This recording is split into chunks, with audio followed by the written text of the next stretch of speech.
কি করো সারাদিন? কি খালি অফিসে কাজ নিয়ে পড়ে থাকবা? আরে রাখো তো। আরে পাগল, অফিসের কাজ নিয়ে পড়ে থাকতেছি না, এর ভিতরে লোকে আমাদের বাড়ির দলিল আছে বুঝছো। এই দলিলগুলা মেলা দিন ধরে আমি খুঁজতেছি। আব্বা এই ব্যাগটা কই যেন লুকায় রাখছিল। আরে এটি রাখো, কি হয়েছে আজকে জানো? কি হয়েছে? আরে আব্বাই তো আপার নামে সব সম্পদ দিয়ে দিতেছে। কি কও তুমি?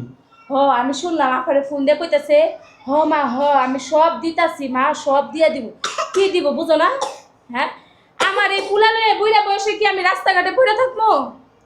তুমি ওগুলো কি কও? আমি আমার বোন রে এত ভালোবাসি, আর আমার বোন আমার সাথে বেবেনি করবে?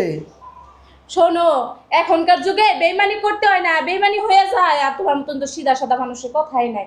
এখন তুমি যেমনি হোক আব্বার থেকে এটা শোনবা।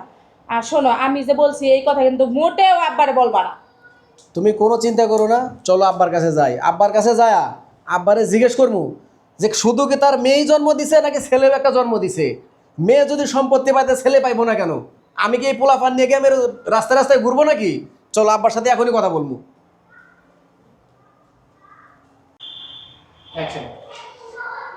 তবে মা জানিস, তুই যখন ছোট ছিলি আর তোর ভাই যখন ছোট ছিল, অনেক ছোট,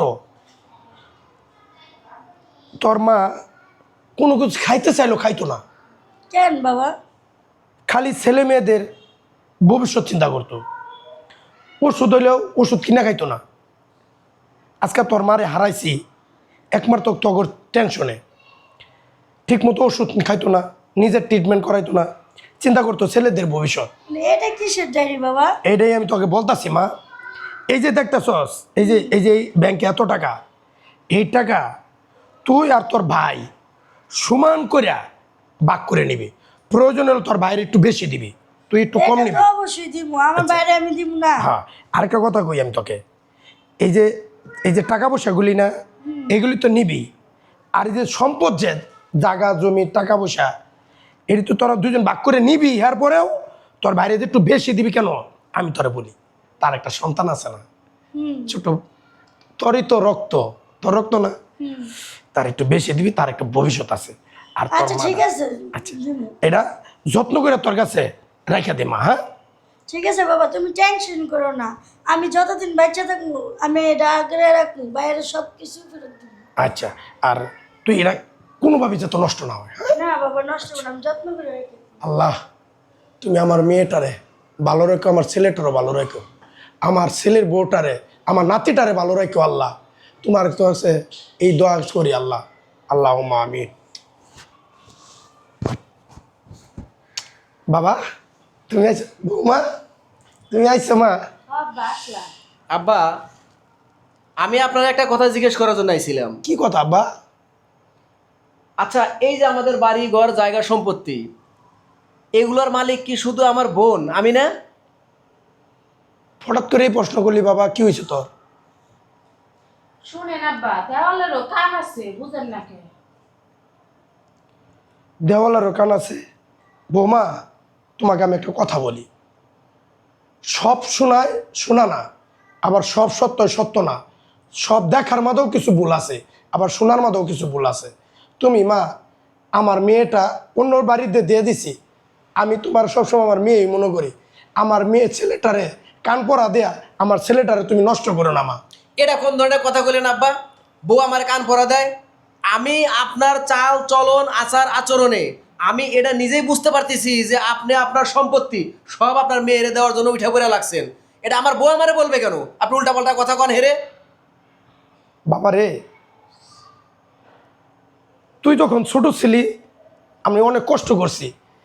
যদি বাজার যাওয়ার টাইমে যদি একটা আঙ্গুল ফল কিনছি, কিংবা একটা আপেল কিনছি, কিংবা একটা আঙ্গুল এই কমলা কিনছি, তুই যেই পর্যন্ত না খাইছো সেই পর্যন্ত আমরা ঘুমাইছি না। আর তুই এই কথা বলি আমার মেয়ের আমি সব কিছু লিখে দেয়ালতাছি, এটা তুই কিভাবে ভাবলি বাবা? তুই যদি এটা ভাই পাইতস, আজকে আমি তোরা বলে দিলাম, তোরা যা মন চায় তোরা তা কর। আমি আমি যতদিন বাচ্চা আছি অতদিন বাঁচাকালীন থাকা অবস্থায় আমি তোর কোনো সম্পদ লিখে দিব না। দেখছো আব্বার আসল রূপ দেখছো? হ্যাঁ, তোরা আমার খাউন দেশ বা না দেশ, আমি কোনো সম্পদ তোর লিখে দিব না।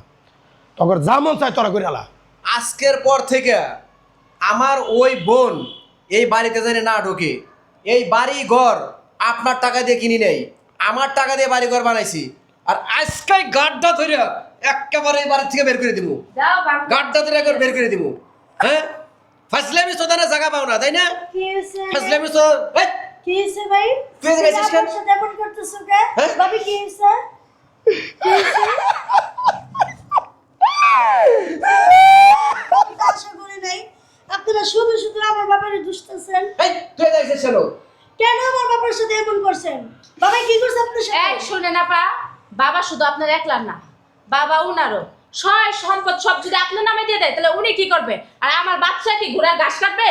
যেটা না জানেন ভাবি সেটা নিয়ে বলবেন না। আপনি বড় তাই কিছু বলতেছি কি না। জানি না, আমাকে ঠিক আছে? বলেন, কি জানি আমার না। ভাই তো বুঝে না। আমার ভাইয়ের সাদা সিধা পাইয়া যেমন পারেন এমনি তুমি বলাইতেছেন কেন? আপনি কি ক্ষতি করছি? আপনি বারাবাতে কি ছাই ফেলাইছি? আপনি দেখবেন বাবা কি করছে। এই চুপ, তুই জানা বুঝিস তা করিস না। দেখেন বাবা কি করছে আগে জানেন বুঝেন তারপরে বলবেন বাবা অপরাধী কি না। আগে থাকেন আমি দেখাইতেছি।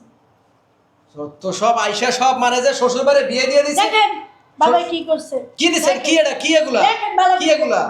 আপনি দেখেন কি বলবো আর আমার কি এগুলা? কি ব্যাপার? এখানে তো লেখা দেখতেছি যে আমার সয় সম্পত্তি, টাকা পয়সা, অর্থ সম্পদ যা আছে আমরা ছোট থেকে আপনাদের বড় দেখে সম্মান করে এতকাল এত কষ্ট করে বাবা এত কিছু করে সবাই সমান ভাগ দিতে চায় আর আপনারা ভুল বুঝে বাবার সাথে এমন করলেন। আব্বা আর ভুল থাকুন না হয়েছে, বাবা, আব্বা। না, না, না। চলেন আমি চলে যাই বাবা বাবার নিয়ে। আমি ভুল করছি বাবা, তুমি আমার মাফ করে দাও বাবা। আমি আর কোনোদিন এরকম করবো আব্বা না। আমি আমার পোলা নিয়ে চিন্তা কোনোদিন করছি যে এরকম আপনি করবো না। আপনার সয় সম্পদ সব দিয়ে দিবে। আমার মাফ করে দাও। থাক বাবা ভুল বুঝছে দেখো তুমি ভাইয়েরা মাফ করে দাও। বাবা, তুমি আমার আচ্ছা বাবা থাক বোন, ভাইয়া। ভুল তো সন্তানটাই করে আর বাবারা খালি মাফই করে। চল একসাথে খাইয়া গীতা লাগছে বাবা। আরে বৌমা কান্দোকে, তুমি আমার মেয়ে না? বাবা চল। আয়ো আয়ো মা, বাবা চলো।